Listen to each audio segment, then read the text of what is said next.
Hey, what's up, guys? And I'm back with a brand new movie for you guys to enjoy. What if Naruto daughter returned from the future to kill him? Yes, guys, let us dive into a world where Naruto's own child returned to end his life. How will that even happen? Well, sit back, relax, and enjoy. We begin this movie with nothing, just an empty, quiet field. Nothing there. The breeze blowing the trees, leaves falling. When suddenly, there was a crackle of lightning, almost like a distortion in space. A seal spread in mid-space and on the ground and hovered in the air. It spiraled out and pulsated like a heartbeat. The light grew brighter and brighter until it swallowed the entire field whole, and then in a flash so violent, it scorched the ground beneath it. And then she appeared out of nowhere. She dropped to one knee, breathing hard. As she stood there, not doing anything, taking in her surroundings though, almost like she did not believe the world around her was truly real. As she gazed around, she looked at the trees, the sky, as she took in the silence. No fire, no screaming, no running in shelters. Just a calm land of peace and quiet.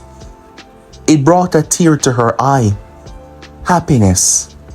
She reached into her coat. As she pulled out a photo, there was a woman and two children. She smiled at the photo.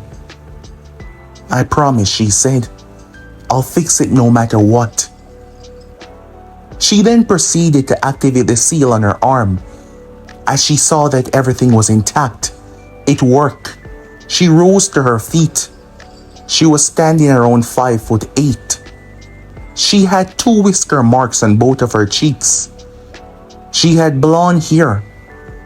As she brought her hood up, her blue eyes, with a singe of gray within them.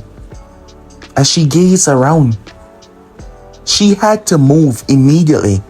She didn't have time to waste as she fully tucked the photo away and made her way off. By the time she arrived to the land of fire, she waited until there was a caravan making its way. She blended in as more people arrived. She kept a steady pace, pretending to be a civilian. She thought that she got in perfectly. After all, these streets, she's been through them countless times, but not in this time. She could feel it the moment she was in there. The civilians might not notice. The caravan members might not notice, but she did. Shinobi's moved in tighter formation, not as tight as her time, but she could see the watchers on the roof. She slowly made her way. She moved carefully. She kept her questions vague. She kept her presence forgettable.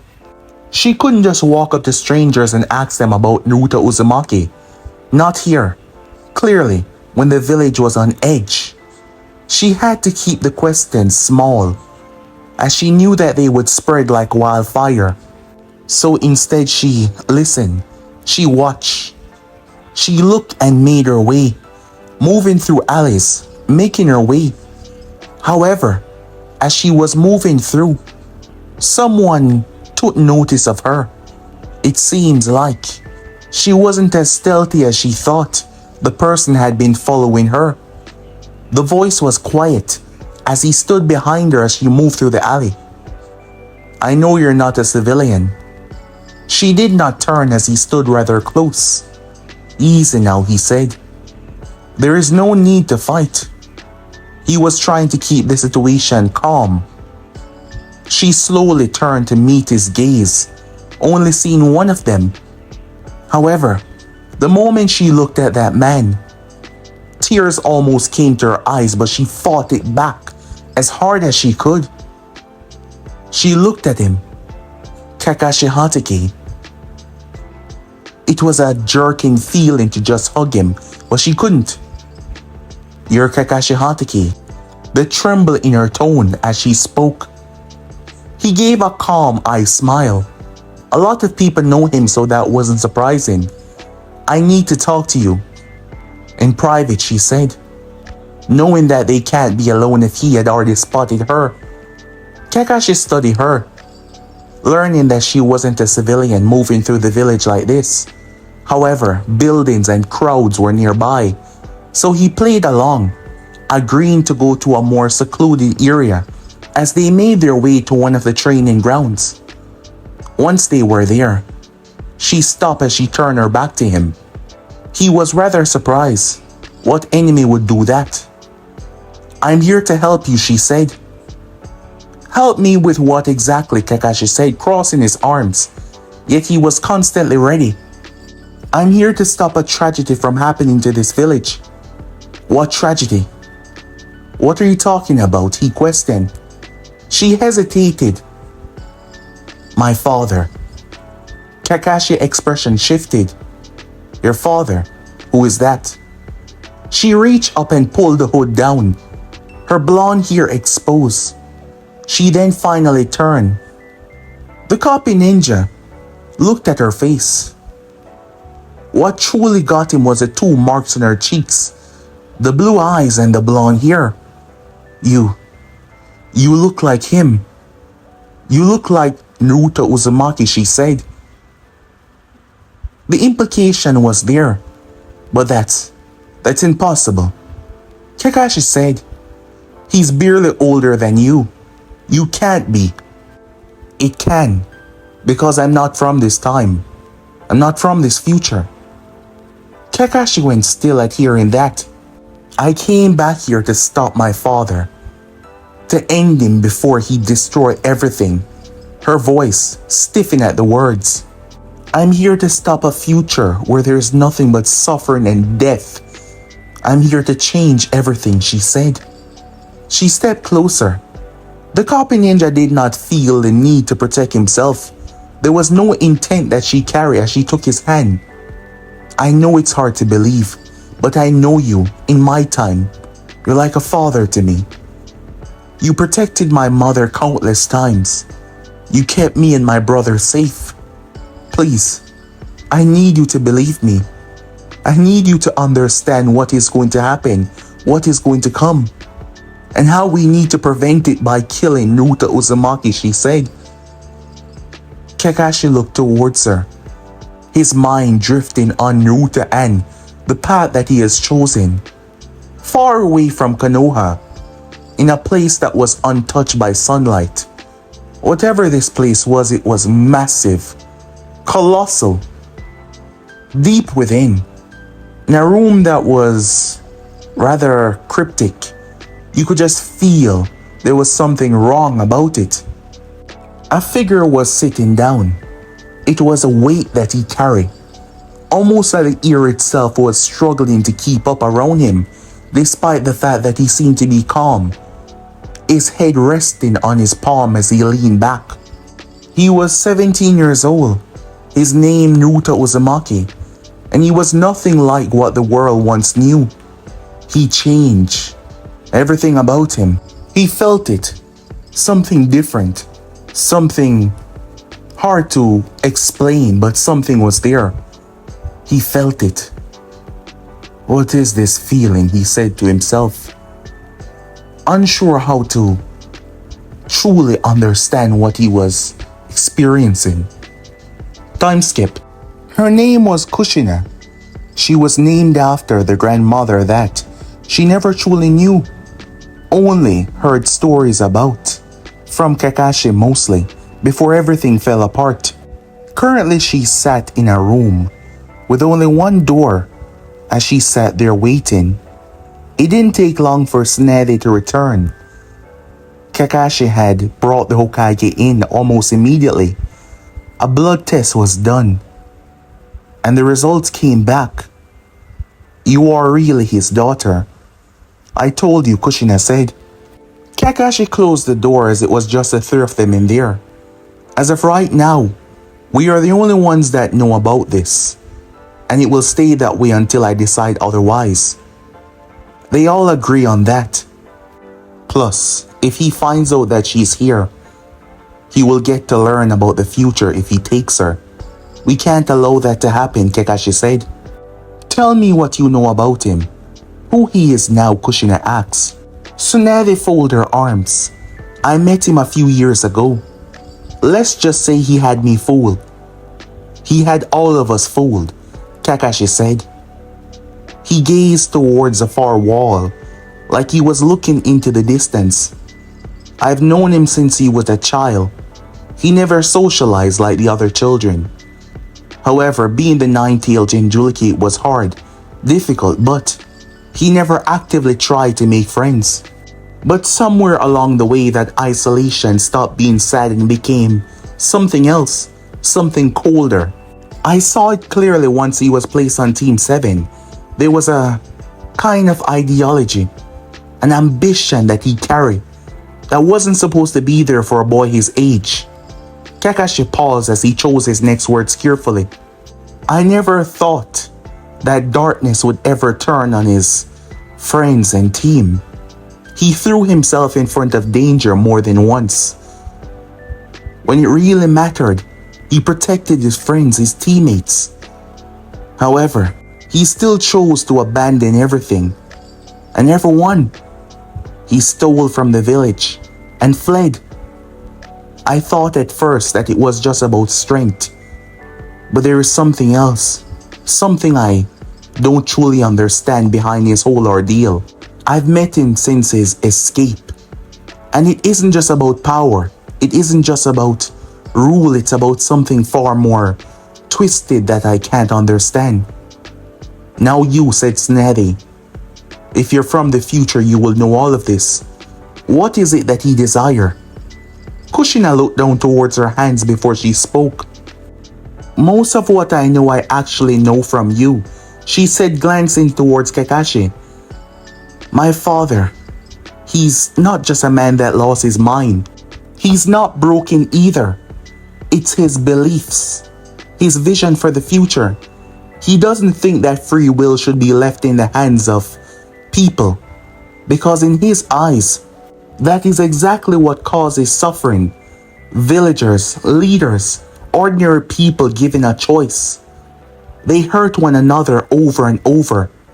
You told me once that you spoke to him, and he told you about the books that he read, about the wars, about the bloodshed, about the world, and how everything is simply a cycle that, if not completely broken, will always simply circle itself. It's not about domination for him. It's not just about beating into submission. It's about taking everything away from humanity that makes humanity what it is. In my time, he's almost successful. That is the reason I came back here. Because if he followed through with his plan, the human race, all of this, and those that will perish in what is to come. She looked down, horrifying memories flashing across her mind as she thought about what is to come if it is not stopped. Far away from Konoha, we get to see Naruto once again as he walked. He made his way. There was massive cells, bars, so many people that was kept inside. One of them in particular was not a normal person, someone that you wouldn't expect, someone that would shock you. Back in Konoha, Tsunade looked towards Kushina. How is he so powerful already? Jiraiya came across him last year, and the abilities that he possessed, most of it doesn't make any sense. Oh, that's easy to explain. My father, he has prisoners. I was told this back in the past. My past, she said, when I was younger. What he did to become strong. Who he did these things to. Starting with someone that you all believe is dead. Back to Naruto. Why not just kill me? The voice said from inside the cell. I've given you what you desire. I've done what you ask. End this. The voice was actually pleading. Whatever Naruto has done to this person, it was so horrific that they begged for death. Since the day we met in the forest of death, I know that you would be useful. And you are far more useful than just what you've given me already. Trust me, you have a long, long, long life ahead of you, Orochimaru. The Sannin went quiet, his eyes hollow and looking almost dead, broken and defeated. In the other cells you had people from across the elemental nation. People that were taken from their families, their homes, each of them special in their own way. At the end of the hall, we get to see Kabuto. But unlike the prisoners, Kabuto was not a prisoner. He was working with Naruto. Years earlier, Kabuto, pretending to be a leaf ninja, was sending information through one of Orochimaru's snakes. Kabuto had sent information back when he was heading back to the village, when someone just appeared. Kabuto was stunned. Oh, so we have a traitor in our midst. Kabuto couldn't believe it. His first instinct was to kill, unable to believe that someone snuck upon him that easily.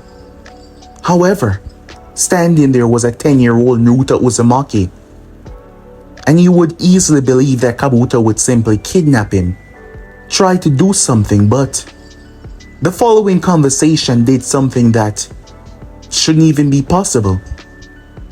He changed Kabuto. How could a child have the mindset, the words on the tongue to even manipulate someone like Kabuto?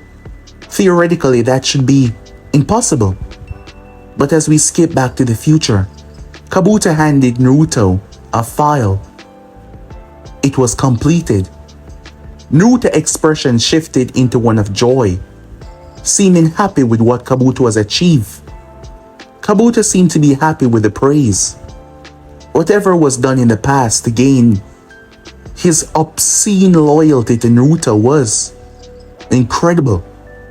Back in Konoha, I thought Sasuke killed him, Tsunade said, shocked to know that Orochimaru was alive. My father brought him back. He used the curse mark. I don't know much about what happened, but Orochimaru was found during my time alive. Unfortunately, though, we couldn't get anything from him. Why not? My father had broken him. He was broken in ways that people weren't meant to be broken. He was put down because it was inhumane to keep him alive in that state. That bad, huh? Said Tsunade. Worse if you were actually there. Tsunade had a question though. Who is your mother? Kushina hesitated. I didn't get many of her features. I suppose it's hard to tell. But she died in my time, along with my brother. They're both gone because of him. But she's alive now, Kushina thought to herself, not saying that out loud yet. She looked towards the both of them. It was Kakashi that spoke. It's Sakura, isn't it? Kushina looked towards him surprised. How do you... It's the only reasonable scenario, even as crazy as it sounds. She and Naruto are... Well, I thought they were close. It's hard to explain. In the forming of Team 7, Sakura took a liking to Sasuke, well, she had for the longest time. But there was something different between her and Naruto, a mutual sense of respect. But it went far beyond that. I thought it was over. That the friendship, that what they had, their bond was shattered at Naruto becoming an enemy. At what he did. But Tsunade shook her head. That can't be. She's my apprentice. She understood. We've spoken about this countless times. What Naruto has done, what has happened so far, why he can never return back to this village as a ninja. Tsunade turned towards Kushina. You can't tell her, Kushina said. My mother, she did share something deep with my father, but when she realized that my brother and my life was in danger, she chose to flee his side. And you were the one that helped her, she said, looking at Kakashi. But you can't tell her about this. It will change everything, Kakashi said. He looked towards her. If that is the case, scenarios that would have played out wouldn't. What are you saying, said Tsunade, I should just know this and let this happen? If it doesn't, she might not be born. And then there is no stopping Naruto because this conversation would have never happened. The situation was strange and complicated, but to think Sakura would be with Naruto, it was, well, the closeness that they share. Kakashi saw it, but it wasn't the deep crush that she had on Sasuke. She didn't have that for Naruto, it was something different. But he thought that was over with. Now they were left with this complicated situation. This was bad. Really bad. However, Tsunade realized something. If we do kill him, you won't be born. Because he won't be there to be with Sakura. I know. Mostly I didn't want you to tell my mother because I want you to spare her from any of this. She's been through so much. But my existence, me being erased, was a sacrifice I was willing to take to save so much others. Kakashi looked towards her, shocked that she would willingly allow her life to be non-existent just to save people that she wouldn't even meet. If you've seen what I've seen, you would know that this sacrifice is just and willing. They were all quiet. It still and must happen. She looked towards them. That is why I need your help. Killing him is something I cannot do. I came back here. I can't kill him without being erased before I could deal the strike. But I can give you the information. I can give you the how to. Because I'm sure you know by now the things that he's done to himself. Killing him is not easy. But it can be done. You have to get Jiraiya back here. Immediately, she said, looking towards Tsunade, who had no choice but to listen and agree. Time skip. Jiraiya heard it all, as he couldn't believe it. You can't do this, he said. He sat across from her. If he dies, you're never born. Wouldn't that also mean that you never come here to tell us about that? It doesn't matter, she said. He still dies. I don't know how all of this truly works. Neither did you when you helped me. Jiraiya was surprised. As you said, but you wouldn't remember this. Time is something that no man can truly understand. But this may be our only shot. So we're all working here blind. I don't understand the physics. I helped you, Jiraiya said. Yes. Before you sacrificed yourself to ensure that I got back here. Listen. We've only met, but you care for me already because some part of you see me as the part that you fail in my father. But I can't go on, she said. From the moment I could understand the world, my life has been in danger. I've been running, I've been hiding. I've watched people I love be killed by the very man who was supposed to protect me, she said, her voice breaking. I'm just tired. Jiraiya's jaw tightened, feeling guilt and emotions welling up inside of him. On several occasions, he thought about to put an end to Naruto, and when he met him twice after his escape, he couldn't do it. He couldn't bring himself to do it. Listen, my father experimented on me and my brother. When we were children, one of the main reasons why my mother chose to take us and run, we became a part of the solution to change in humanity. We became components in his plans. That is why my brother had to die. But he need other components. The tail beasts, the rinnegan, and a few other things. We need to stop him. I know you've been focusing on my father and not taking account the Akatsuki, but they're a big part of this. Mostly their leader. I know you're concerned and worried, but we won't know what will happen until we do something. But we have to do something. Please, she said to him.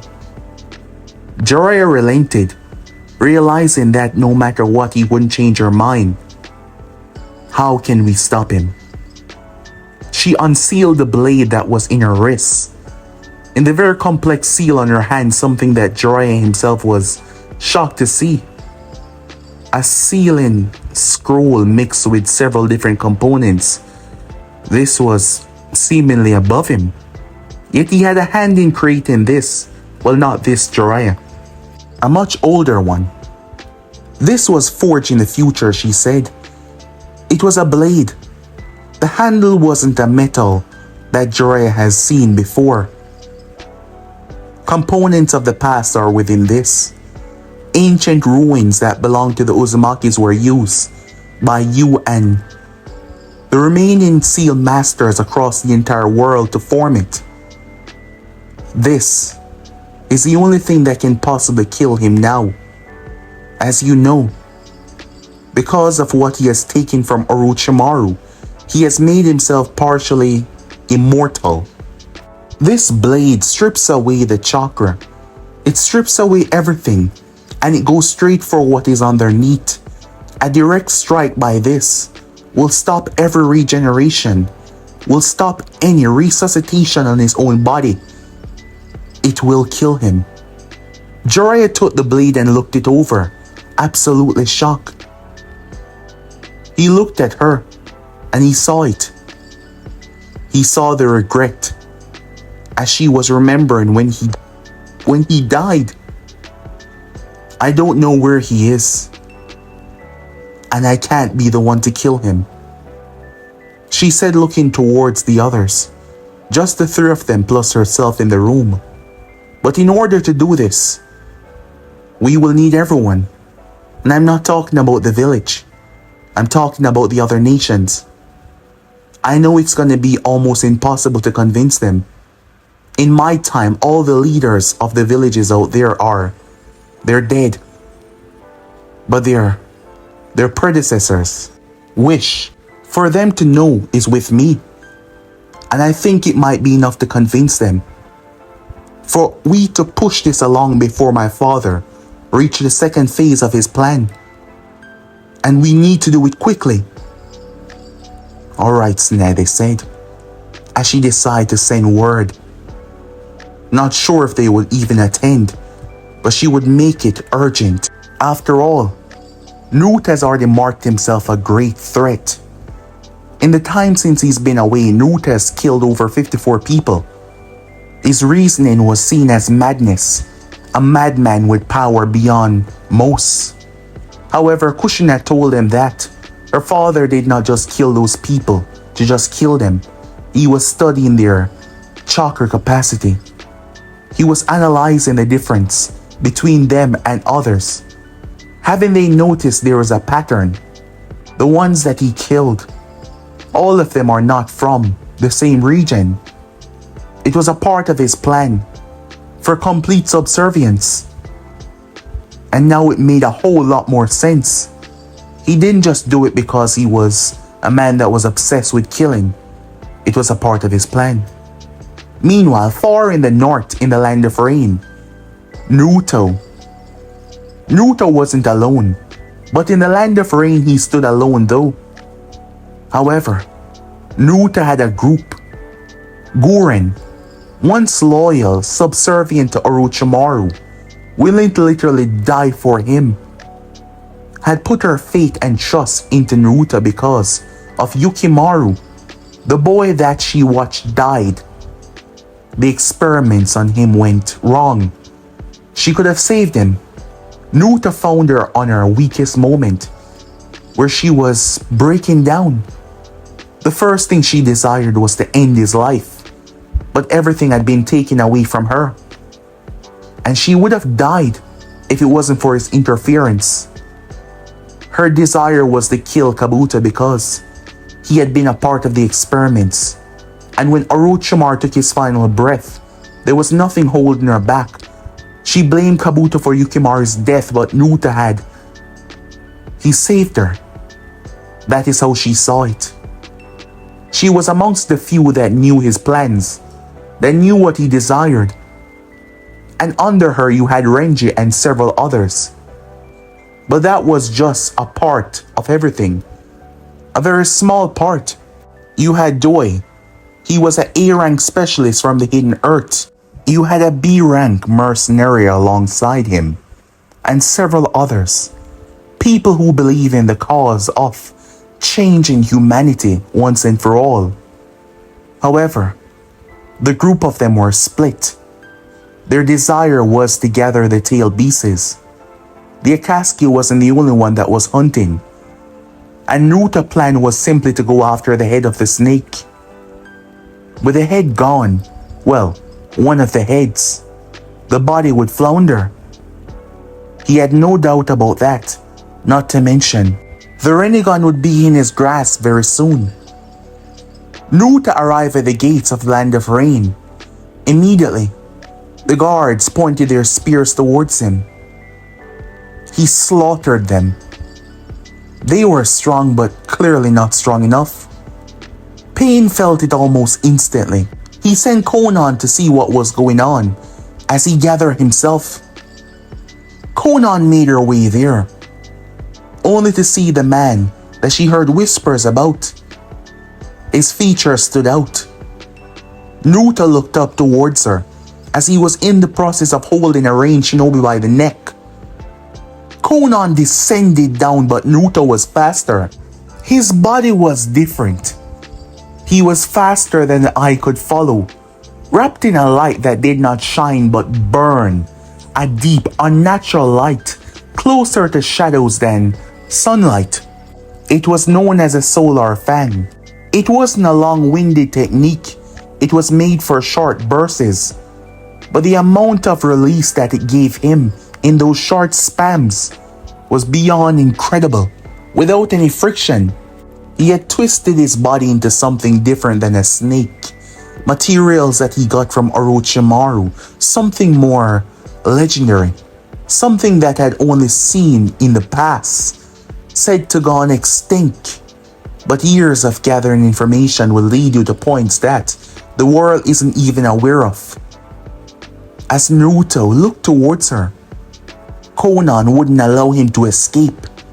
She broke apart into countless sheets of paper.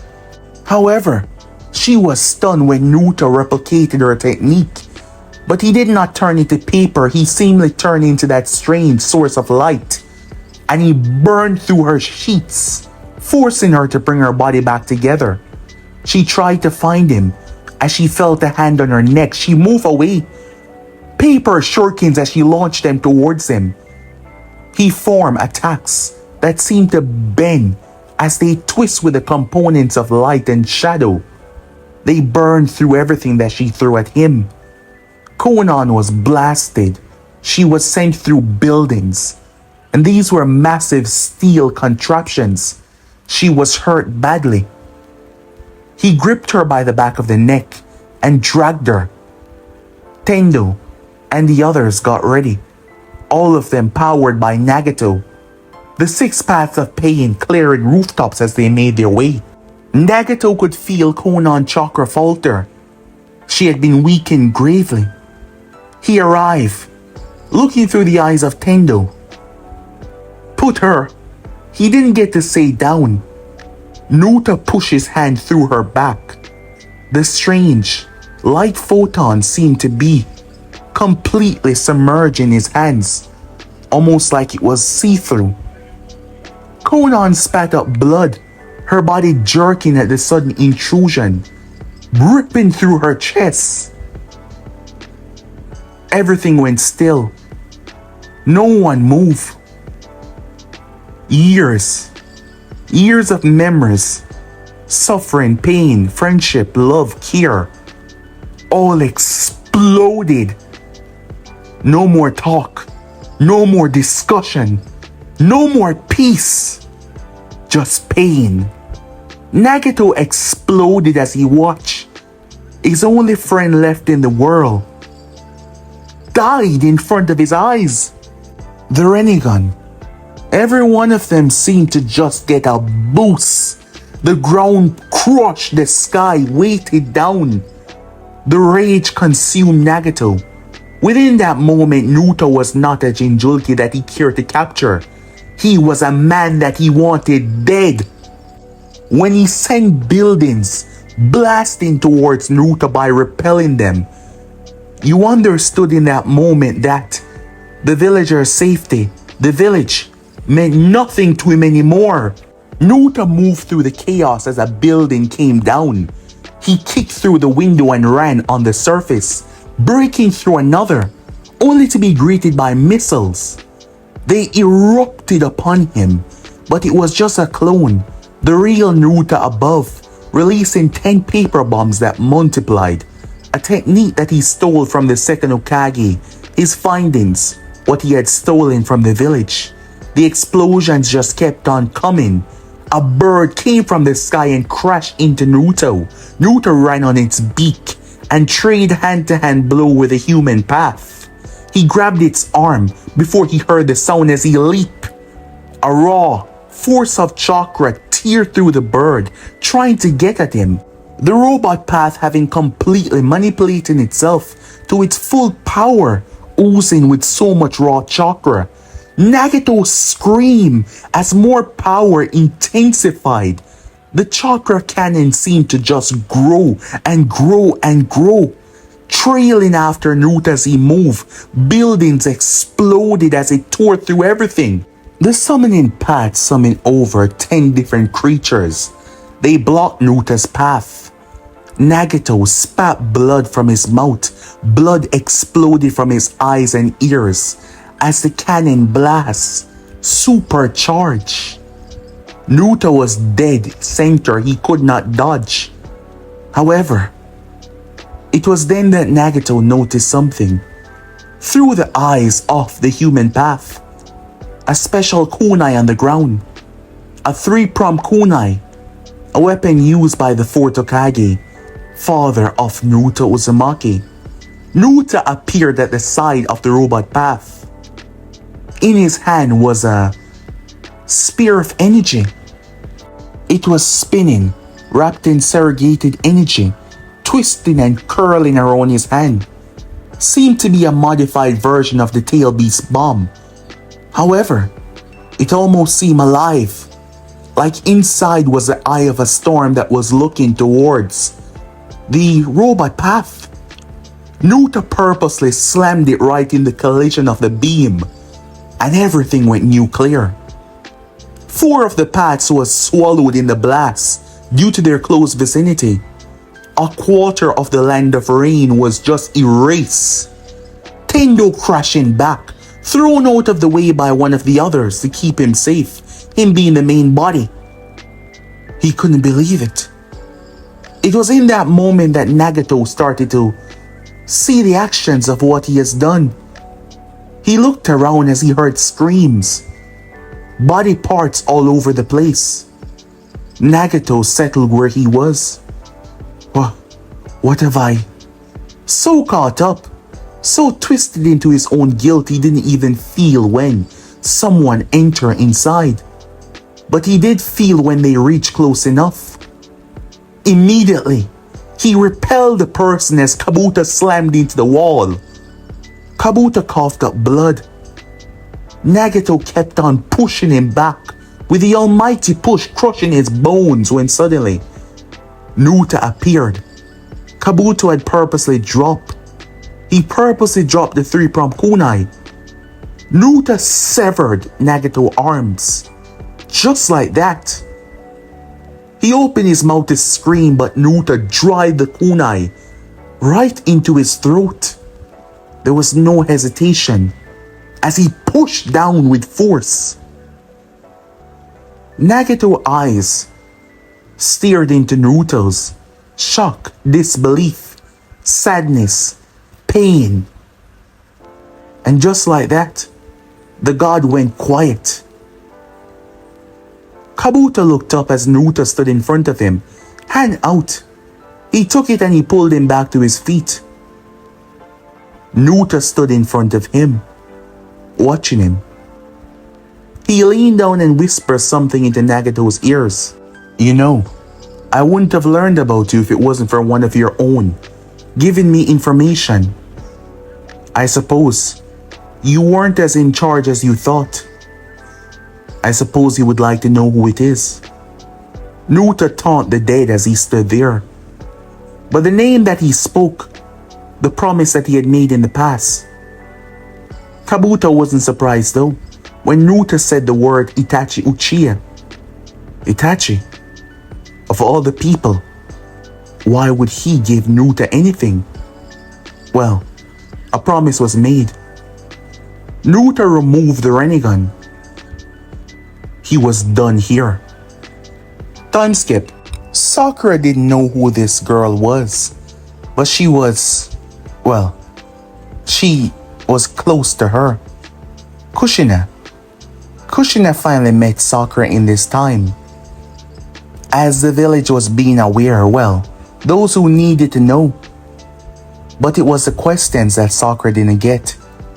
Maybe this girl just wanted a friend, Sakura thought. After all, she saw her speaking to the Hokage, so she could not be a bad person. However, the topic at hand was Naruto Uzumaki. It was when Kushina questioned her on how she felt about Naruto when Sakura went quiet. Naruto was complicated. She had a secret that no one knew. Naruto had visited her. You see, in the past, Naruto usually spoke about strange things, mankind being broken. There need to be changes. She clashed with his ideology, saying what he was talking about was being a tyrant. But he loved that. He loved when someone clashed against his own ideology. She didn't know, but it also made her feel better about herself. She wasn't the greatest ninja back then, but talking about the life of a ninja and things you had to do, things you had to sacrifice, it made them close. She had the biggest crush on Sasuke, but he left and never looked back. Naruto visited her. She never told anyone. Flashback. She sat alone. Team 7 was no more. That was a year and a half ago. It was nighttime and she should be returning home, but she just went for a walk to clear her mind. She felt something. She didn't know what the compulsion or feeling was, but she followed it, making her way, only to arrive to see nothing. I'm probably losing my mind, she thought to herself, until the rustling of the bushes alerted her to someone being there. She was shocked. There he was, just casually standing there, like nothing had happened. Immediately she went on her guard, but then he was gone. Was she seeing things? She then felt him hold her hand. He stood beside her as she froze, believing that he would attack her. The things he's done. What now? Are you going to kill me? She said. Of course not. He said to her calmly. I know you've heard things about what You're a monster, she said, cutting him off. The things you've done. Sakura, he said, looking at her. You're afraid Of course I'm afraid. I thought you were my friend. I am. Maybe even more than that. You know, you're the only one I allow to see my mindset and to challenge it. And I think you understand me more than most. That is why even now, you know that I won't actually hurt you. Then what do you want, she said. To tell you that I'm not your enemy. I know I've done bad things. But it is necessary. Necessary. You killed innocent people. And it is necessary. I'm building something. I'm creating something. Not just for myself, but for you. He reached up as he brushed the hair away. Because I care about you, Sakura. It was from that day that something was bothering her about their meeting. And it wasn't the last time that they met. They haven't done anything or remotely come close to anything, but there was tension between them. And she hadn't told anyone. So them trying to kill Naruto was something she was afraid of. Kakashi, Tsunade, and Jiraiya, they all noticed the reaction. They were watching her intensely. They believe that she's been in contact with Naruto, but they didn't want to screw up anything. And Kushina was concerned for her mother's safety. Very, very concerned. As she looked towards her, but they decided to go through with their plan. The next following days were a hassle. They tried to keep it as low-key as possible. But when word hit about the land of rain, everything went nuclear. Within a matter of weeks, a delegation was gathered. Powerful leaders coming together as one to discuss a topic of great importance. Naruto Uzumaki. The meeting was straightforward. It was Kushina that revealed it. Holograms. Messages that was sent from the future. The Raikage was stunned when he saw Darui. He couldn't believe it. Older, looking tired and stressful as he spoke to him. It was not a live feed, of course not. It was a message that was sent over. Every single one of them, their predecessors, Temari had taken over because Gaara was dead in that time. They were all shocked, unable to believe it. However, even Oniki, as he stood there seeing his granddaughter, pleading with him, understanding that he was stubborn, she begged him. However, Tsunade hadn't really taken into consideration the state of Konoha. They've talked about so much things, but she realized there was no Hokage. While the villages were still standing, they were basically empty. That is when Kushina decided to finally tell them everything about what Naruto desired. He was going to use the power of the tailed beasts. The third phase of his plan. It would send up a signal that would change the very working of their chakra. It would give him complete subservience and control over everyone. The problem was, during this, those who weren't properly acquitted would die. 33% of humanity would die. And that was just the beginning. What would follow was her father losing it. When people would go out of their way to try and fight it. There were certain people that weren't swallowed under the control because of her and her brother, or their father had done to them to spare them and their mother. It had been grateful to help those that were close. Kushina revealing. It was embedded in her back as she lifted her shirt. A very special marking. It goes far beyond the flesh. Subconsciously, she could ingrain it into those around her. The problem was, it took a lot out of her. But this can only be helped before Naruto launched his attack. He had waited for many years. He had to perfect what he had to do. That is why they had to kill him now. This was far worse than they thought. 33% of humanity. The standard for a shinobi would be completely erased. It was then that they all decided to come together. They had to find him. They had to put an end to him, and as quickly as humanly possible. They had to. Meanwhile, Sasuke was thrown on the ground. He was looking a bit bruised and battered, but he was fine overall. Sasuke looked around when he finally saw the person who owned this entire place as Naruto emerged. 4 men were standing there, but they wore masks hiding their true features. "Why the hell am I here?" Sasuke said. He had went rogue against most things after killing Itachi. The masked man never had an opportunity to get his hands on Sasuke because Naruto made sure it did not happen. A promise that he made. "You," Sasuke said. "You have no idea just how much your brother loved you." "What? What the hell is that supposed to mean?" "We need to talk, Sasuke." Sasuke was confused as Naruto proceeded to sit down. Sasuke gazing towards him like he wanted to attack. "I'm not here to hurt you.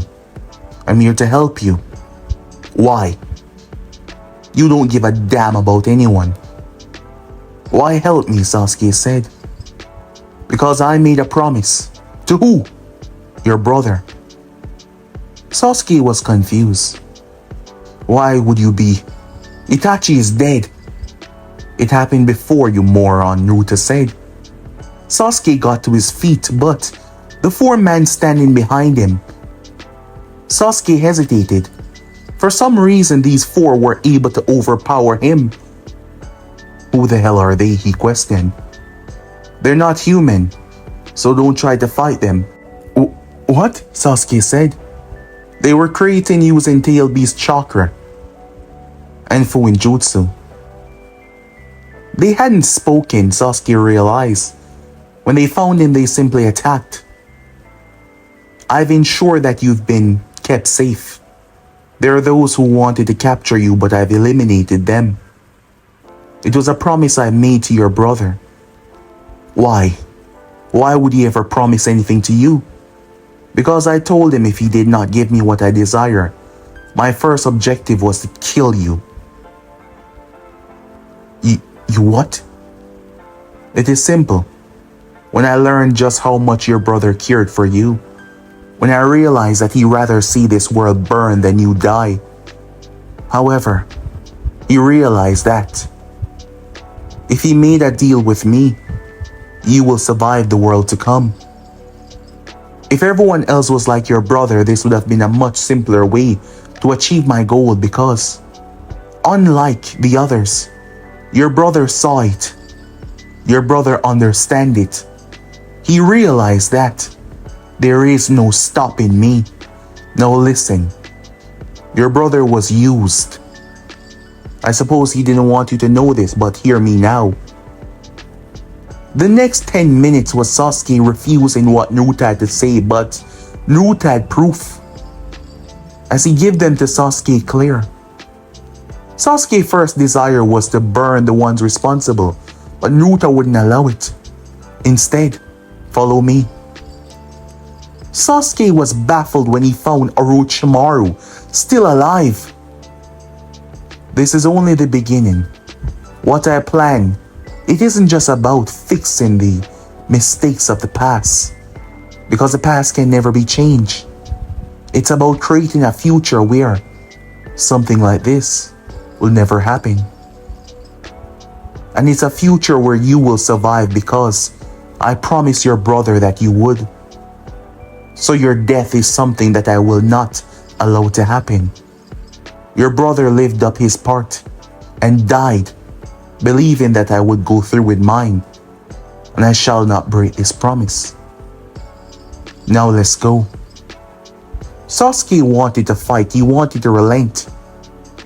But as he looked over his shoulder, those four, they kept on watching him. He doesn't even know how strong Naruto is despite how strong he has become. He took a deep swallow and continued to walk, making his way, hearing what Naruto had to say. The more time passed, the more he was sucked into the belief of a change. It isn't just about fixing the past because you can't go back. It's about creating a future that he would see. A future that is greater than anything that he can ever imagine. And Naruto showed him a glimpse. Tiny glimpse. He was shocked to see Kabuto here, working so loyally by Naruto's side. It wasn't just him though. So many others. Just what in the hell is he up to? Time skip. The world moved in silence. Ninjas scouring and spamming all over. Days, weeks, months. They spam, they move. Within this time, Kushina, she got to know her mother more. What she was like when they were younger. Sakura was not the wiser. But Sakura was trying to meet up with Naruto. Usually he sent word before he arrived. In different ways, but she hadn't seen or heard anything at all. And she was growing concerned that he would die before she could say something to him, before she could say what she truly felt. And that scared her more than anything else. But for some reason she could talk to this person, Kushina. For some reason it wasn't hard to talk to her, almost like she knew her. As time passed by, she finally received word. A special spot, late within the night. She arrived there and waited. She heard footsteps. Took you long enough. She said getting to her feet. She saw him. He smiled. Maybe the only person that he smiled for was truly her. You seem upset. Of course I am. Why did you take so long to contact me? Well, I couldn't allow the others to find out. We have to be careful. Wouldn't want them to see you as a threat. Because you are one, she said. Me being a threat. Well, I'm not a dangerous person. I know what you did, Sakura said to the land of rain. It's all a shut your mouth, she said. If you're going to say that it's all a part of the plan to fix, to help, I don't want to hear it. There were innocent people that weren't involved in any of that. Naruto stepped towards her. She took a step back. He looked at her. Don't be afraid of me, he said. You know I would never hurt you. Yet you killed innocent people once again. After so many years of quiet. I had to. You didn't have to do anything. You made a decision. That is what you did. He turned around. I suppose the world is aware. And they would want me dead. But it's going to be harder than most for them to convince each other to get along. Sakura hesitated, knowing more than he, it seems. It's not like I have anything to fear. Unless they join forces. She opened her mouth, but she closed it almost immediately. She then turned her back. What do I truly mean to you? Why do you do this? Why do you visit me knowing that I am your enemy? Because of what you've done to this village, what you've stolen. What does all of this mean? Are you just playing me to get what you desire? And what would that be, said Naruto. Information. A way to learn what is going on. If that was the case, I would have forcefully dragged it out of you that the other nations have joined together. She was surprised. You, you know about that? Yes. I have people working for me, closer to the people than you think. You mean spies? Well, you might call them that. Tell me, Sakura, were you going to allow me to walk into my death? Why shouldn't I? You're a monster. You've killed. You've hurt. You should be stopped. But you don't want that, do you? He said, stepping towards her. I saw your hesitation. I saw your fear. You wanted me to know. You wanted me to understand what was going on, even though you found it hard to tell me. I told you before that we have something that most cannot understand, that we understand each other. Maybe it's just a coincidence of our bond, but I see it differently, said Naruto. He stepped towards her even closer and she felt her heart racing. She pressed herself up against the wall. However, Naruto heard something as he turned, feeling something as well. Show yourself, he said. Stepping out of the darkness was Kushina. She had been monitoring Sakura. After all, they all believed that Sakura had been in contact. Well, them all being Jiraiya, Tsunade, and Kakashi. However, she was told not to interfere. They were up to something, Tsunade and the others. Almost like they wanted this to happen, to draw Naruto out. But fighting Naruto in the village was, well, stupid. And it seems like they weren't telling Kushina everything because they knew. They knew that she would rather protect her mother than anything else. So they kept things away from her. Kushina, Sakura said. Naruto immediately recognized the name. The problem was he did not know this girl, but when he looked at her, Kushina had moved to step away. Maybe a small part of her still wanted to exist. As she saw her father moving to her mother, maybe a small part of her wanted to go back to the future and her brother and her mother being there alive. And just like that, she gave herself away. Naruto gripped her by the throat. Kushina immediately seized up, Sakura blinking how fast he was. But the moment Naruto touched her, something wrong happened. He had to release her almost immediately, feeling and experiencing something off. Kushina felt it as well. They parted. What just happened? Sakura said, moving to Kushina's side. Who are you? Said Naruto. As he looked towards her, she would not speak. Answer me, his voice raised. It wasn't often that something threw him off this much, but there was something about this one something that just doesn't make any sense. Something that was bothering him. He needed to know what the hell it was. As Kushina stood there, she would not answer him though. She turned, but Naruto once again, he appeared. His speed, the light as he moved, almost like there was no gap between them. He gripped her by the shoulders, and once again the feeling was overwhelming. A lurch, almost like their chakra, the seal on her back immediately activated. It pushed Naruto away, their minds slamming against one another, the future and the past mingling. Sakura was in the mix as she was thrown back. All three of them lie on the ground, unconscious.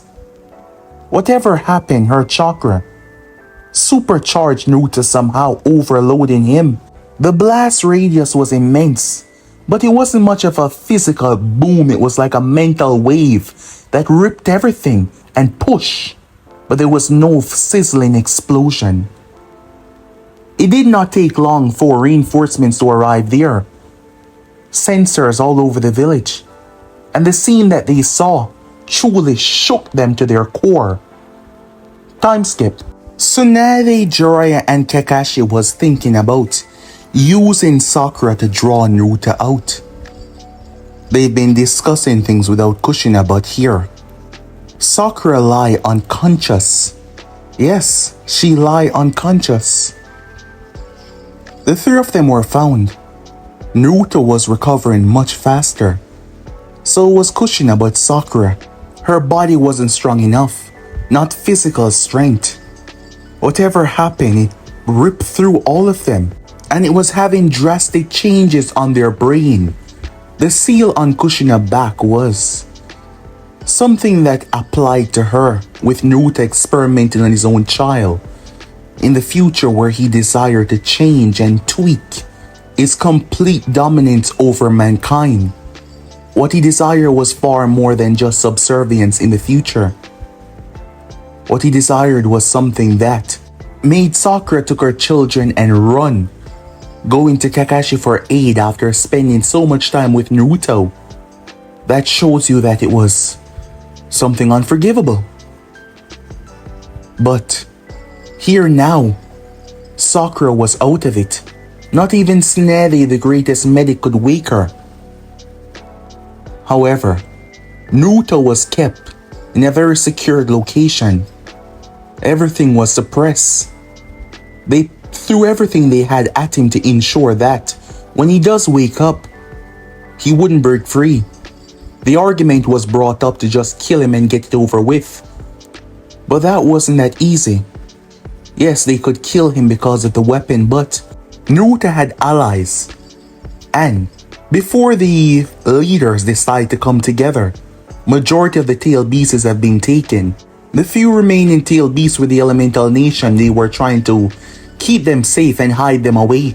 But the others, that power in the hands of the enemy, they could use Naruto to get to that power, so they still need him alive. When Naruto opened his eyes, something was different.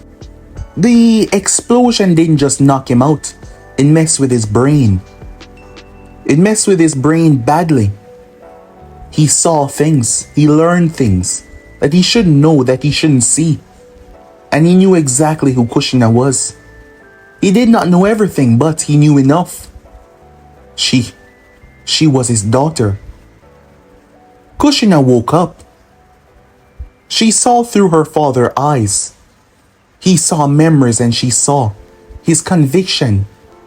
She saw his desperation to bring change in so much ways. She saw the lengths that he would go, and it scared her. She's been scared before, but she's never been this up close. She was never close with her father, even when they were with him. But now, here, it was different. She woke up. Tsunade arrived, telling her that they had Naruto in custody. She wanted to talk to him. Are you sure that's a good idea? I think he knows who I am. What? Whatever happened with the seal on my back, I got things from him. I think it also gave things about me to him. It's complicated, but I just need to see with my own eyes. I need to see. I need to look at him. Tsunade was concerned, but Sakura was in a deep coma, and any way to help her, they would take it. They need to find out the full extension to this.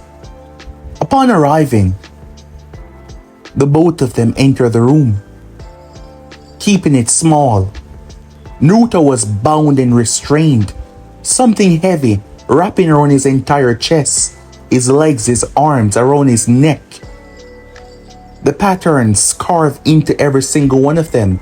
The room itself designed with those patterns to keep him sedated and weakened.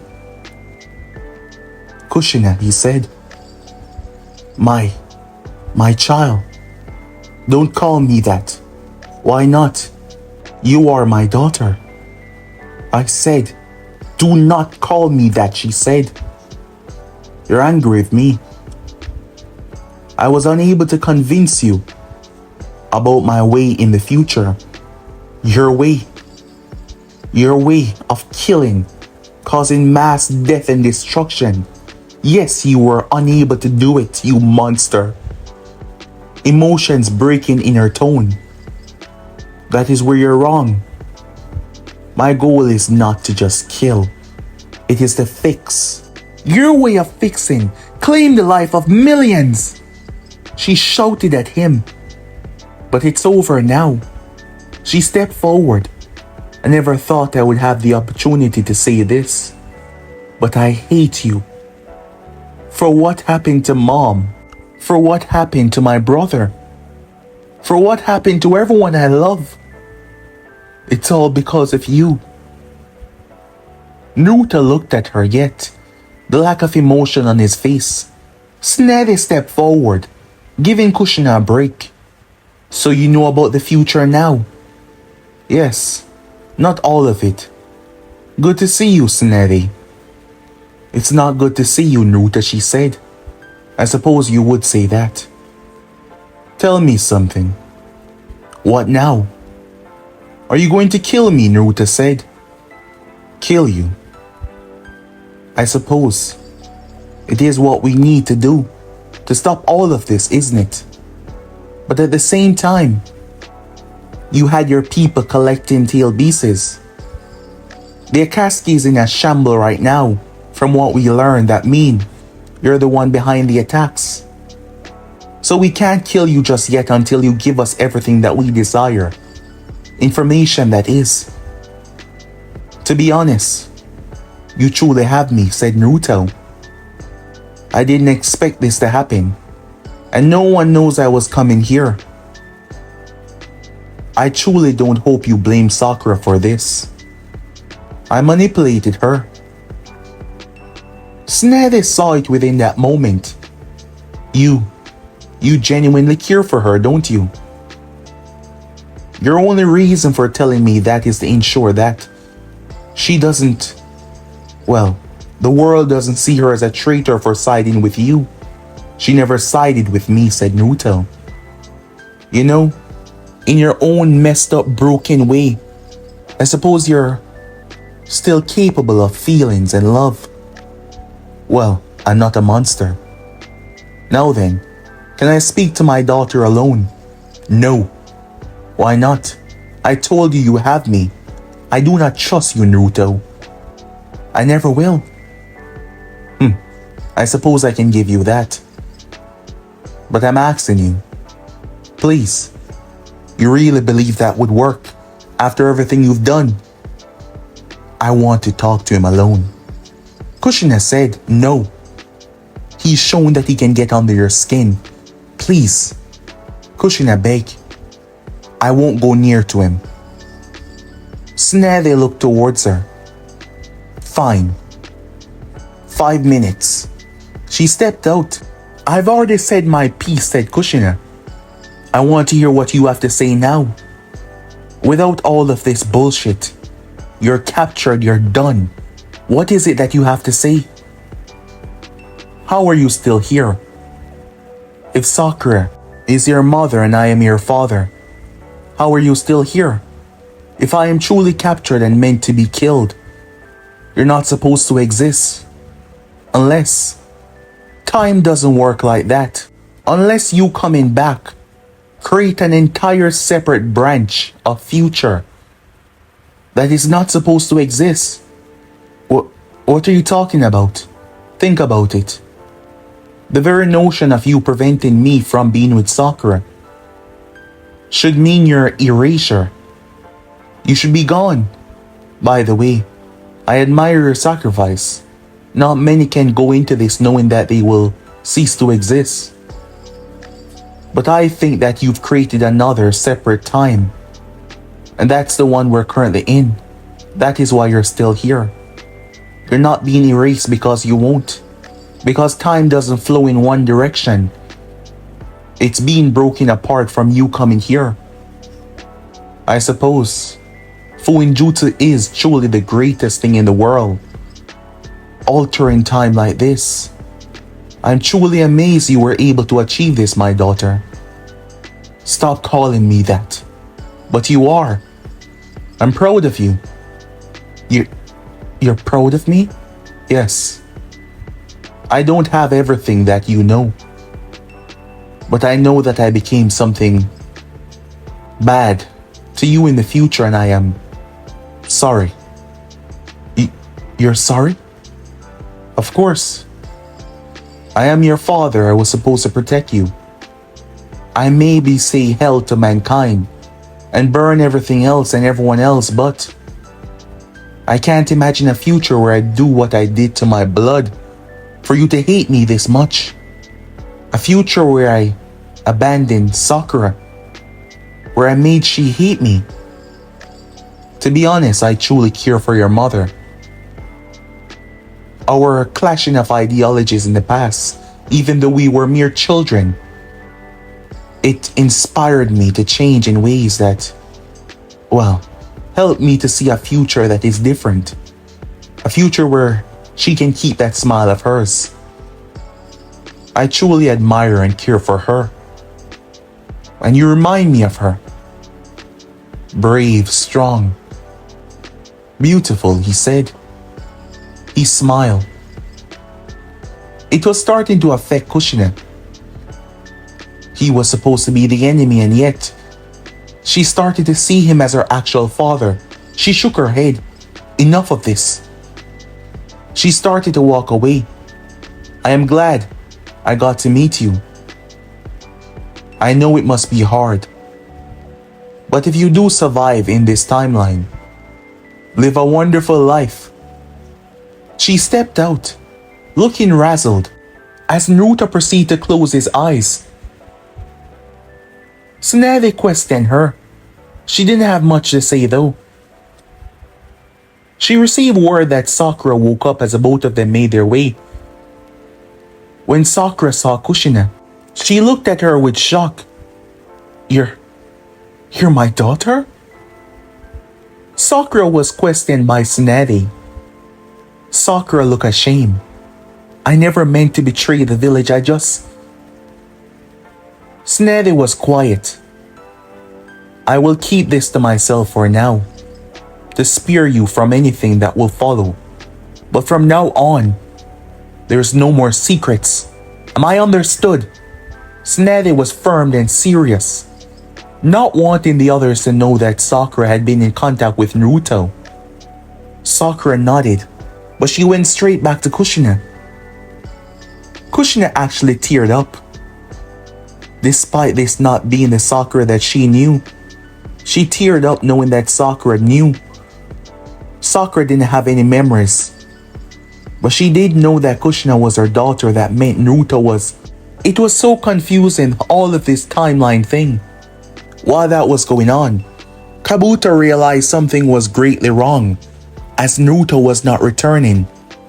He had secrets that he kept when he moved with locations. However, there was 4 people that knew exactly where Naruto was. However, they were sleeping, not normal sleeping like humans do. When they opened their eyes, not even the seals could separate their consciousness from Naruto's. Naruto had fractured the 9 tails in ways that not even the Sage of Six Paths could recover it from. Days passed by as those 4 linked up with Kabuto. Meanwhile, Tsunade brought the attention of everything to the other leaders. To keep them out would mean being a traitor in this allyship that they formed, and she wouldn't allow that. What followed after that was gruesome. Naruto would not tell them anything about the tail beasts, thus, they went for torture. Each time Kushina spoke to Tsunade, she told her things that, well, she would have been better off not knowing, but she had to know what was going on. Naruto was tortured. They tried to enter his mind, but his mind was warded. Seals and the modification of his own body. It wouldn't end well for the person. However, days, weeks, torturing after torturing, Naruto did not break. He called their pain an illusion. It was a spit in their face, given that Ibiki and some of the best was the one that was torturing him. It was crazy. They came from all over, others trying to put in their own, dose of torturing to get information under the leadership of the other leaders. But all in all, they failed. Each and every one of them. They failed. It didn't help that Naruto simply remained quiet, unnerved, probing and prodding. He didn't do anything. He did not release anything. He was weakened, heavily so restrained, when the Raikage told them that they need to put an end to him, once and for all. They could not chance him escaping. They could not risk him getting away. They had to put him down. When Kushina heard that she had mixed feelings, the last time she spoke to her father, he triggered feelings that she thought she had destroyed Sakura. She became concerned and worried. The first thought that popped into her head that she had to save him, but the thing was, Naruto never said that he would change his ways, and Tsunade would not allow either of them to get close anymore. It was done. She did not even tell them that they were going through with it. Jiraiya, he took the blade before Kushina could take it back. "You have to give it to me," she said. I still believe we can." "No." "I've seen it," Jiraiya said. More than ever before in these past couple of weeks. He's not going to change. He's never going to change. If anything, we just push him more into the path of what is to come.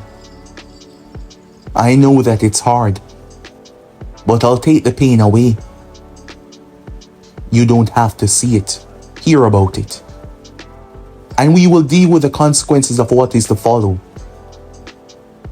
He looked towards her, part of him hoping that she would still exist after this.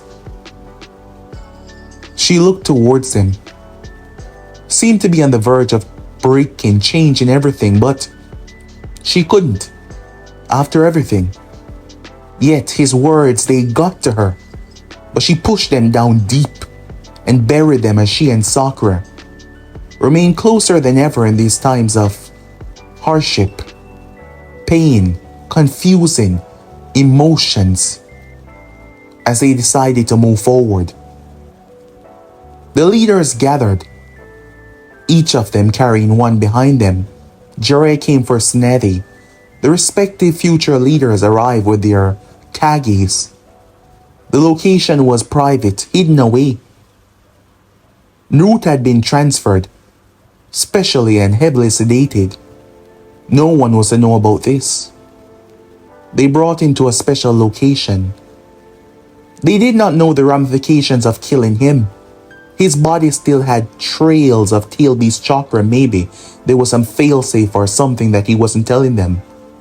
So they brought him where he couldn't harm anyone, that his death would not harm anyone. He was strapped down, unconscious. "Let's just do this before he wakes up," the Raikage said, wanting to get this over with. Tsunade thought that was for best. Jiraiya unsheathed the blade, looking at it. He looked down towards Naruto as he placed a hand on his shoulder. Naruto was asleep. "I'm sorry I failed you," Jiraiya said. Naruto's eyes suddenly opened up. He looked at Jiraiya. "It's okay. You didn't fail me. You just don't understand me." Naruto looked at the blade. He observed it with his eyes. "Am I to take that that would kill me?" "Yes. It will bypass everything that is keeping you safe. Every modification, every experiment. You were never truly immortal." "I see. Fine then. Do what you have to do." "You're okay with this?" I knew that if I was ever caught, this would, well, be what followed. For my actions against those innocent people, as you say. But from what you people have learned from the future, I suppose there is no change in anything now. Yes, we've learned the things that you've done and it is horrific. If you're aware of that, you should be begging us to end you. May Terumi said. Naruto looked over towards her before glancing towards Gaara, but he said nothing. He lay his head back down, looking at the ceiling. Suddenly, as Jiraiya raised his hand, boom! An explosion rocked at the front, above, below, to the left. What the hell was going on? Flying through the dust and smoke, dressed in all black, was one of Naruto's 4 guards. He gripped Jiraiya's wrist and snapped it. A brutal kick sent the Sannin crashing into the wall. He held the blade in his hand. Keep it safe, said Naruto. He picked up the sheet and sheathed the weapon. Gaara-san shot outwards, but another one moved in. He opened his mouth. You can see the mask just splitting open where his mouth was, showing that the mask was actually a part of his face overall. The strange, powerful chakra was released. It created a force that pushed the leaders back. The right Kage went to 100% and pushed through. Oniki flew into the sky, only to be met by the other one to the left. The right Kage was greeted by the one from below. With that being done, the one with the blade severed Naruto's restraints, shattering them. But it was what he did next. He proceeded to split himself in the middle. He ripped his chest open and whatever was inside of him poured out into Naruto, and his body crumbled into dust and simply vanished. Naruto leaned down and picked up the blade. He raised his hand as the others ripped their chests open and their power flooded into him. Much better, said Naruto. He gazed around as the leaders surrounded him.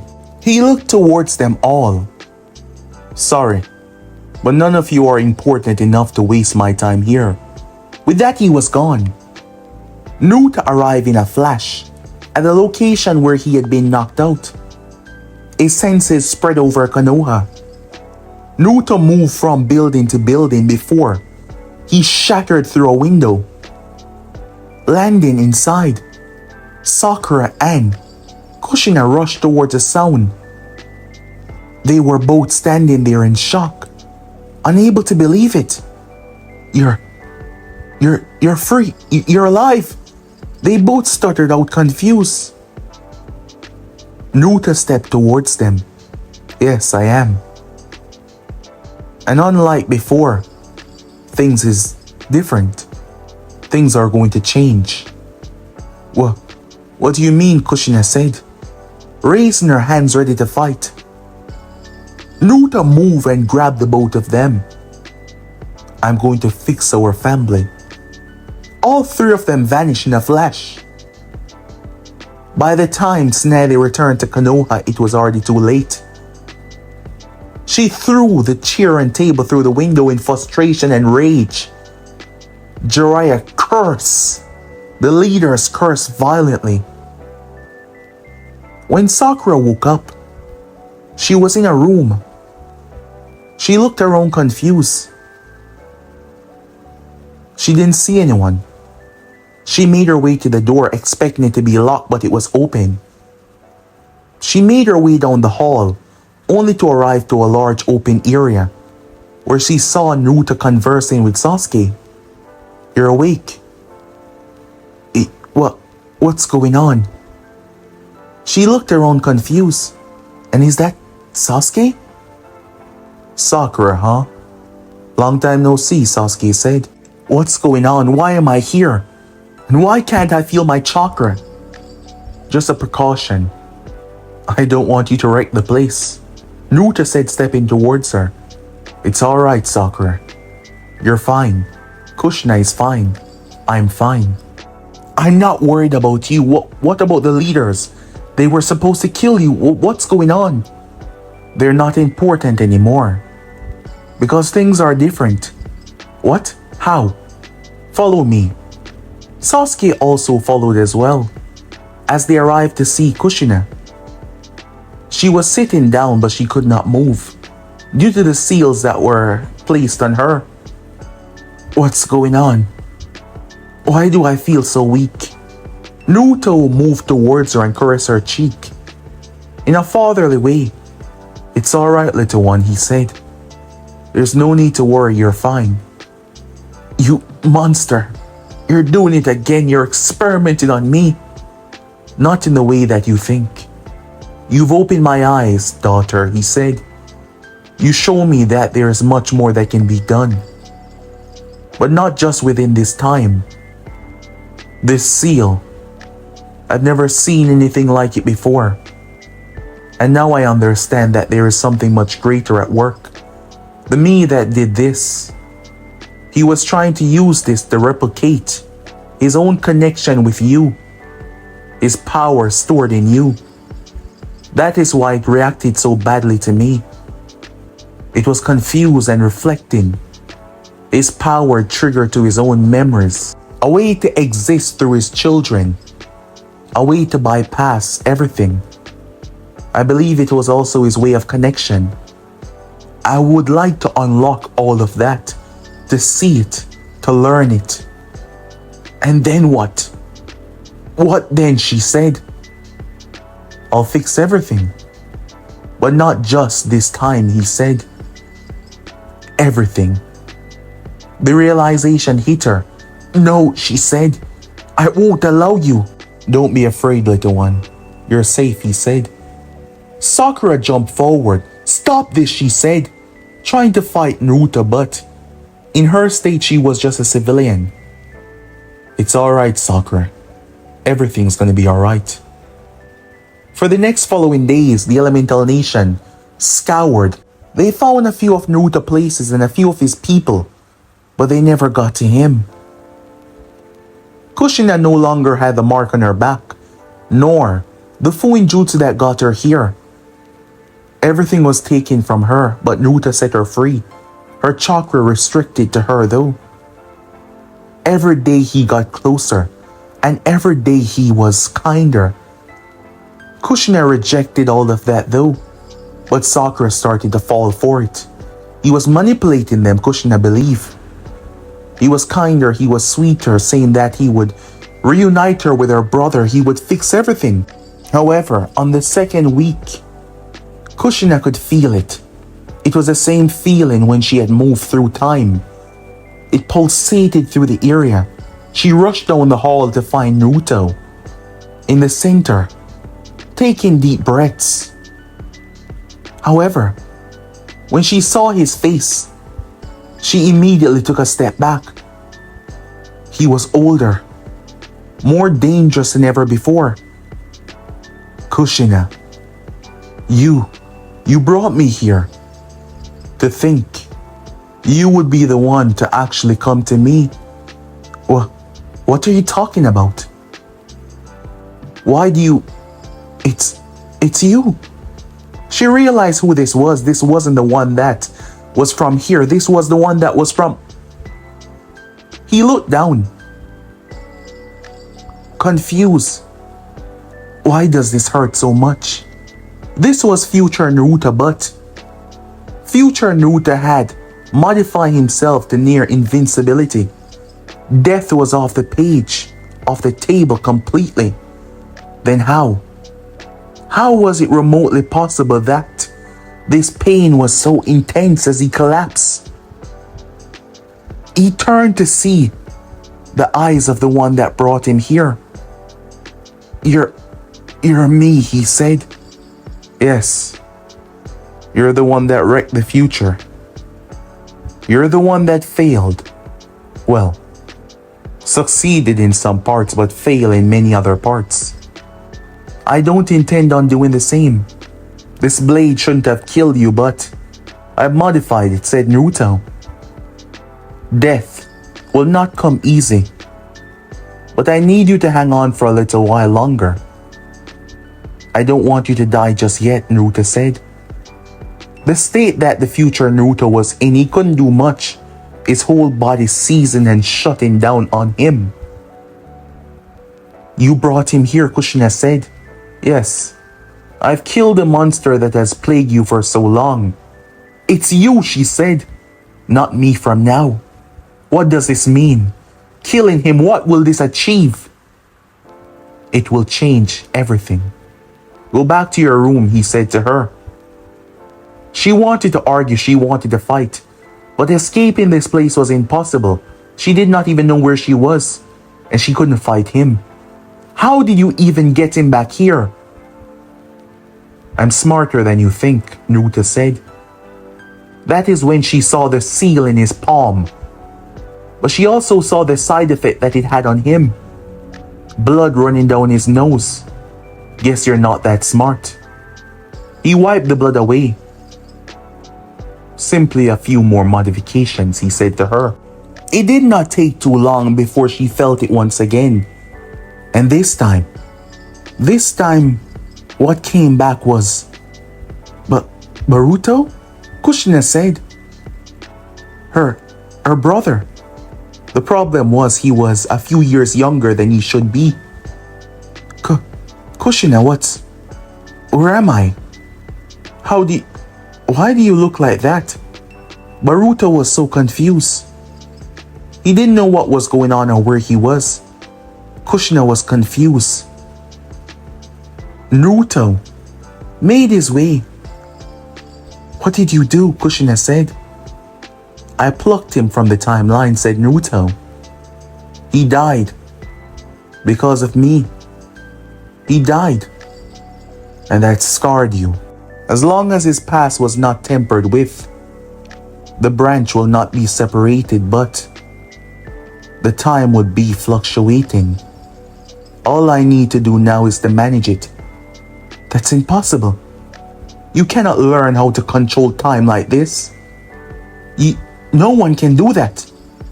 The seal that you and Jiraiya and the others work on, it was crude, small. It was nowhere close to perfection. The potential for this, what you all have created, is beyond anything that you can ever imagine. You're him. Naruto leaped towards Naruto as Naruto blocked his blow. Kushina, run, he shouted. But Naruto blocked his arm and threw him back. It's alright, my son. I am not your enemy. I'm not your son. You're a heartless monster that has killed so many people. And I will not allow you to continue on. Naruto smiled. Just as fiery as your sister, I see. Stop, Naruto, you can't beat him. You have to do something. Kushina looked towards him, angered. As she looked at Naruto, she didn't know what to do. Placing a hand in front of Naruto. We'll find a way to stop him, but be quiet for now, she said. It's alright, children. This palace is as much as yours as it is mine, said Naruto. Feel free to roam, but you are not allowed to go outside. You already know that, Kushina, said Naruto. He walked away casually. Kushina realized that it was her fault that he was breaking so many boundaries on time itself, achieving the very impossible. This was starting to become scary. However, the Elemental Nation finally had a break. Information led them to, close enough, and Jiraiya was able to figure out the rest. But attacking like that was stupid. They gathered their forces. They planned their attack. For the first time, they were being smart to do something that would not be caught on immediately by Naruto. But they were not as tricky as they thought. Kabuto came before Naruto and told him that they've caught on to their location. But Naruto did not plan on moving. But it's the entire elemental nation. I know. Get the defenses ready. Naruto made his way. Sakura, who had been here for the longest time now, she didn't want any of it. No war, no chaos, no unnecessary death. The problem was she was starting to see Naruto as someone better than the future described. She did not see because Sakura did not have the vision to see everything. She did not glimpse into the future, she simply knew the necessities. Stop this, Sakura said. It's not too late. I'm afraid it's past that point. But don't worry, said Naruto. You and our children will be fine. Sakura had grown close to both Boruto and Kushina. Boruto was always protective of his mother, and seeing her young and more vulnerable, he was more than protective now, despite it not being the mother that he once knew. As he was constantly worrying about their father going berserk and crazy, the people of the elemental nation realized that Naruto knew about them when he dropped an attack right on a very massive squad. What the hell happened, they had no idea, but all they knew was 50 plus were dead in a few seconds.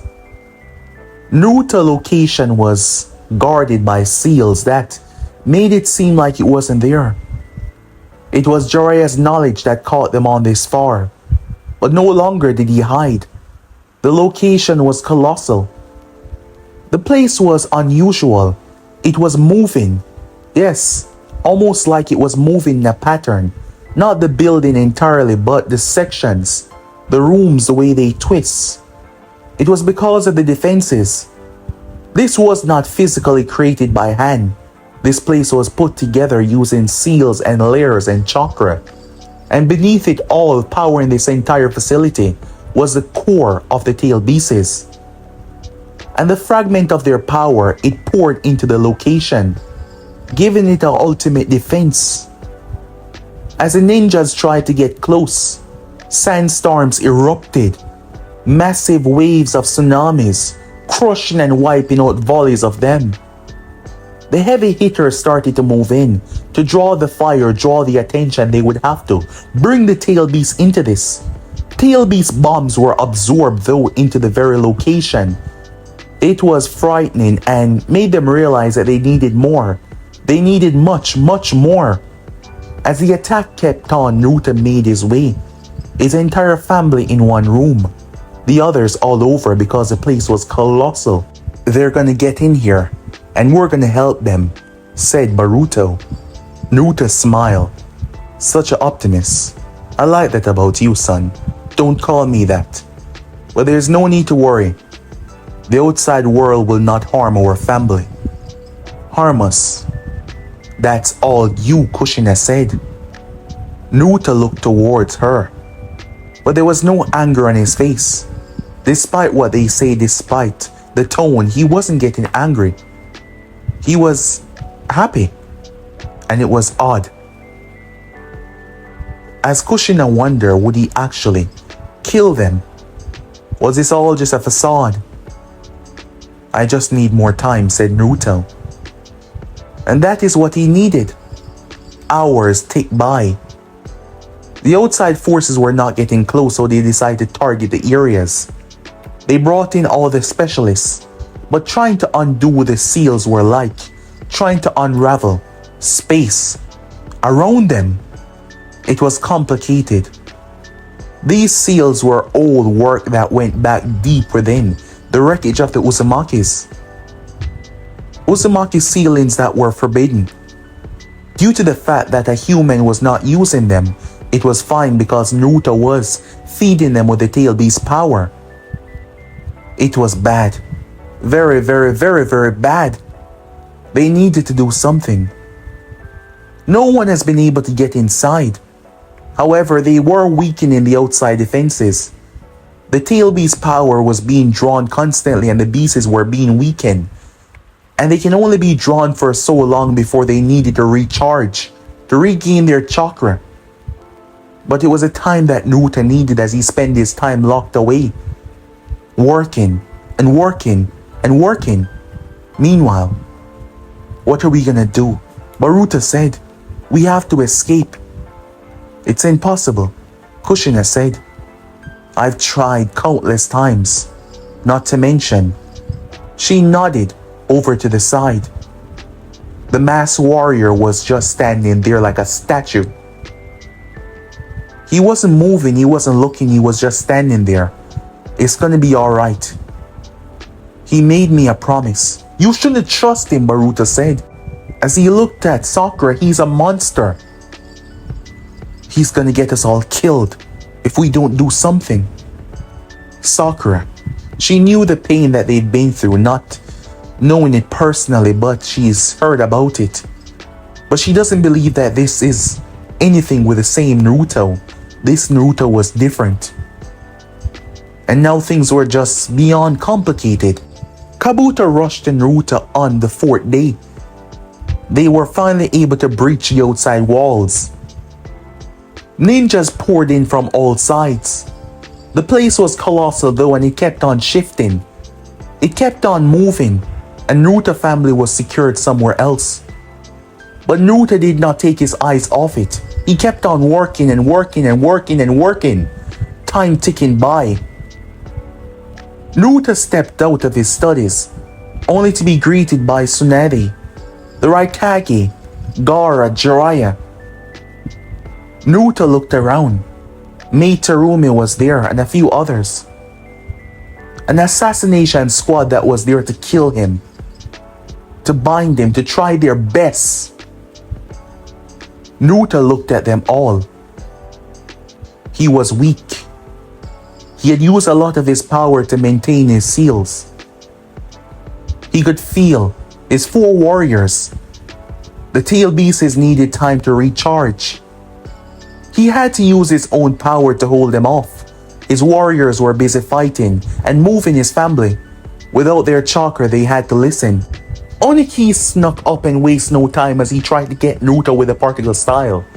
But Naruto's body became undone and simply flew like light. They chased after him as he moved through, using the defenses to his advantage. Walls erupted in massive pit of fire. Out of nowhere, the sound of 1,000 birds could be heard. Sasuke Uchiha clashing, trying to stop them, but Kakashi arrived. Leave him to me. Past student and sensei looked at one another. Why? Why join him? Why work for someone like that? Do you have any idea what he desires, what he wants to do to the world? He's shown me things that you can never understand, sensei. You are simply too close-minded to understand what must happen to fix and change everything. No, you're wrong. You don't understand what must be done to stop these atrocities from happening. I'll have to stop you as well, Sasuke. If you think that is possible, go ahead and try it. On the other side, as Naruto family was being moved through, the 2 tails and the 8-tailed Jinchuriki cornered. It cornered Naruto special soldier. They were strong. Due to the forces being split, he wasn't strong enough to take the both of them on. As they realized that his power mimicked theirs in the tail beast area, they hit him with a miniature tail beast bomb on both sides. B, get them to safety, Yujito said. B released the octopus tentacles and wrapped around the 3 of them. Sakura didn't want to go though, truly believing that Naruto would aid them. But as they were being carried out, several others poured in. The main goal was to assassinate Naruto Uzumaki. However, B tentacles slashed out and knocked the blade away from tearing into his back. Let them go, Naruto said. He arrived to save them. Sakura looked happy, the other 2 not so much. B looked over as he saw approaching forces, handing the others over as he turned to face Naruto. Get out of my way. Now. That's not gonna happen. B started to rap. trying to buy some time as the others get away, but Naruto wouldn't allow it. He moved, clearing the distance. He severed 3 of the tentacles, but B was fast. He spit the blades and spin, grabbing them out of the air from the sheets. They clash, blades against blades. Naruto threw the 3-pronged kunai, and it multiplied. He moved across the area. B had to transform. In his smaller state, he stood no chance because his vitals were too close. He needed to create some room, so he enlarged himself, just big enough to push Naruto back. But he couldn't allow him to leave, so he regressed almost immediately, taking on a stage 2 transformation, his body becoming more durable. He moved across the field and tried to drive his fist in Naruto's face. However, Naruto vanished. Kabuto came out of nowhere, seeing the opportunity and moving in. He fired a special toxin right into the tail beast. Something went wrong as Beast started to fight his own chakra, his body repelling the tail beast chakra. What is this? For the first time, he did not rap as pain coursed through him. He roared out in agony. I've had years to study the makeup of the tail beasts. I was a big part in using their power to power in this entire location, and you've just thrown yourself right at me with so much. Kabuto said while smiling as B was having a hard time regressing the chakra. Suddenly though, the right Kage came down trying to decapitate Naruto, but he jumped away, only for Tsunade to deliver a fist to his stomach. The ground exploded as Naruto's body crashed into it. Gaara standing wrapped up around Naruto and started squeezing him. Mei then proceeded to use heat as she proceeded to turn the sand into glass, freezing Naruto where he was. Only his head was exposed. Kabuto had to pull back as the right Kage went after him. Tsunade made her way towards Naruto as Naruto looked at her. It's over, she said. You're right. It should be. I used up around 90% of my chakra to finish my work. I only needed time. I still do. But now that my family is not in there, I can bring it all down. What do you mean by that? Sasuke will be fine, Naruto said. The tail beasts, their cores that were powering the entire place, flew out and smashed directly into Naruto. He had used up so much of his power, he couldn't fight them as he was.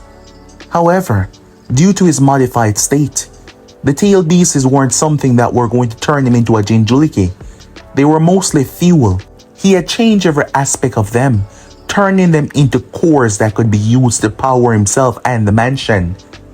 Sasuke immediately used his Susanoo as he became large, protecting himself. With that said and done, the place came collapsing down, cubes falling, buildings twisting, rooms falling out of gaps. It took a lot to stabilize everything, and with a sudden eruption of power loss, it was bad. Suddenly, though, cracks started to appear on the glass. Naruto exploded outwards.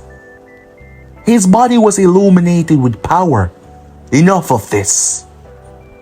My family will be returned to me now. Not if we have something to say about that. Mei Terumi did not get to finish. Naruto became light particles and appeared behind her.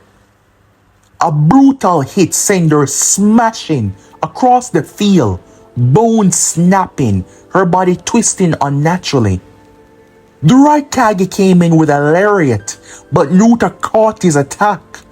He twisted him and pile drive him straight into the earth. It exploded outwards.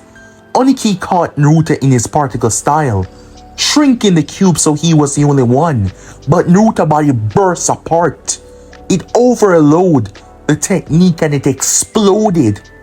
Naruto moved through the air and gripped Oniki. He delivered a fist that shut off Oniki's heart. The force behind it sent ruptured through Oniki's body. He crashed, his fate unknown. Naruto's eyes scanned the field and he crossed the distance within an instant. He landed. The ninjas tried to repel him. He cut them down. Menma picked up a blade as he pointed towards Naruto. "That would do you no good, son," he said. "It's time that you come with me." Naruto's chakra spread almost like a blanket. The mere touch of it wrapped around them and they vanished. He moved across the field. He appeared behind Sasuke and touched him and they vanished. He moved Kabuto and they vanished. Naruto's forces vanished. Just like that. They appeared right where the mansion used to be. Right on the surface of the ground. A massive ceiling array appeared. This is where Naruto's chakra had went. And now with the tail beast power funneling through him. "It begins," Naruto said. The hand signs that he used. Kushina's eyes went wide as suddenly they all felt a twist, a lurch, and then they collapsed. It took them some time to regain proper senses of where they were. Confused, they looked around. The place was barren, empty mostly, wild open fields. They had no idea what was going on. "Where are we?" Kushina said, looking towards him. "The past," Naruto said. You actually did it," she said, standing there with a shocked look on her face. "I told you that. You shouldn't underestimate me," said Naruto. "You were able to single in on one point, unable to go back because of the limited power that you had. I modified your seal. I pushed it beyond the normal parameters. To do the impossible. A pass where there is no chakra." "This is the beginning," Kabuto said. "Yes. My studies, the notes that I found, led me to uncover this world secrets. The ancient being known as Kaguya Osusuke. Also, I had a little help, not willingly. A creature that has been wandering this world.